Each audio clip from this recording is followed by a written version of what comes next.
तो भाइयों बहनों, समाज जोड़ने का एक संकल्प उसके साथ जुड़ा होता है, समाज को जोड़ने का। भगवान राम जीवन भर यही संगठन करते थे। जैसे निकले अयोध्या से 14 वर्ष के वनवास के लिए जाना है, तो सबसे पहले निषाद राज को गले से लगाया।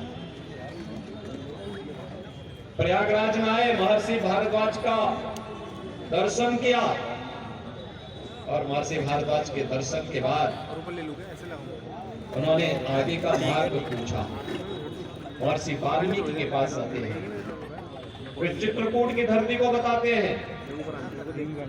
चित्रकूट की धरती में ऋषि मुनियों को अभय प्रदान करते हुए, वनवासियों को, हरिजनों को, गिरिजनों को, समाज के अंतिम पायदान पर बैठे हुए व्यक्ति को समाज की मुख्य धारा से जोड़ने का कार्य करते हैं। और फिर निस्तरहीन करोमयी भुज उठाए प्रणकीन के संकल्प के साथ दंडकारण्य में भी प्रवेश कर जाते हैं।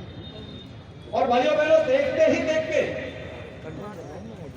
अपने वनवासियों से, आदिवासियों के सहयोग से, जनजातियों के सहयोग से उस समय की सबसे बड़ी राक्षसी ताकत को कैसे नेस्तनाबूद किया जा सकता है, यह ताकत भी सबरी के जूठे बेर में भी भगवान राम ने रिकॉर्डिंग तो दवा।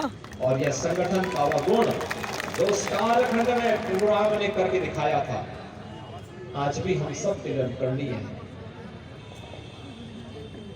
शासन की सबसे आदर्श व्यवस्था आज भी भगवान राम की मानी, राम राज्य की व्यवस्था मानी जाती है। और हम कह सकते हैं कि डबल इंजन की सरकार राम राज्य की इस आधारशिला को पुष्ट कर रही है, मजबूती प्रदान कर रही है।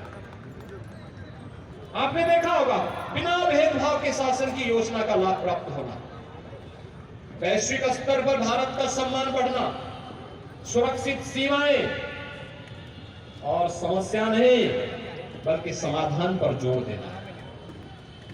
समाधान, वैश्विक स्तर पर भारत का बढ़ता हुआ सम्मान।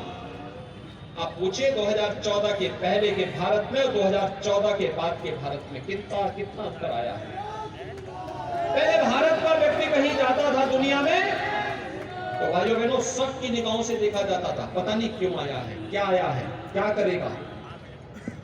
आज जब भारत का नौजवान दुनिया के अंदर जहां कहीं जाता है, लोगों के मन में अपार प्रसन्नता होती है कि भारत की प्रतिभा आई है, ये ऊर्जा दुनिया की लोक कल्याण के लिए, मानवता के कल्याण के लिए उपयोगी होगा। ये दृष्टिकोण में ये परिवर्तन आया है। देश का नेतृत्व जैसा होगा, दुनिया की निगाहें देश के प्रति उसी प्रकार की बनेंगी। आज हमारे प्रति, भारत के प्रति निगाहें बदली हैं मोदी जी के नाम। भैया बहनों, यह परिवर्तन आज हम देख सकते हैं। सीमाएं सुरक्षित नहीं, आज दुश्मन भारत की सीमा में नहीं घुस सकता, घुसने का दुस्साहस नहीं कर सकता, और घुसने का प्रयास करता है तुम्हारे बहादुर जवान उससे पहले ही उस देश के अंदर जाकर उसका काम तमाम भी कर देते हैं। न रहेगा बांस न बजेगी। भाइयों बहनों, समाधान किस रूप में देते? गरीबी, बेगारी, ये समस्या कांग्रेस ने दी, उसका समाधान मोदी जी ने दिया है। गरीब को मकान मिल जाना, एक गरीब को शौचालय मिल जाना, एक गरीब को बिजली का फ्री कनेक्शन मिल जाना, एक गरीब को रसोई गैस का फ्री में कनेक्शन मिल जाना, एक गरीब को 5 लाख आयुष्मान भारत का कार्ड मिल जाना, एक गरीब को हर घर नल की योजना से शुद्ध आरओ का पानी प्राप्त हो जाना, एक गरीब को उसके संकट के समय फ्री में राशन की सुविधा का लाभ मिल जाना। भाइयों बहनों, यही है सबका साथ और सबका विकास। विकास की बड़ी बड़ी परियोजनाएं यहां पर आई हैं। हर घर नल की योजना हो या हर जिला मेडिकल कॉलेज का कार्य रूप हो, और अच्छे जनप्रतिनिधि चुने जाते हैं भाइयों बहनों, तो उसके परिणाम भी अच्छे आते हैं। श्रीमती माया सिंह जी मध्य प्रदेश सरकार में मंत्री के रूप में जब उन्होंने कार्य प्रारंभ किया यहाँ के विकास के लिए नई नई कार्य योजना को लेकर के उन्होंने उसको क्रियान्वित भी किया, उसको आगे बढ़ाने का काम किया। विकास कैसे होना चाहिए? एक सांसद के रूप में, एक जनप्रतिनिधि के रूप में, सरकार के एक मंत्री के रूप में, आज वह हमें साकार रूप से देखने को मिलता है।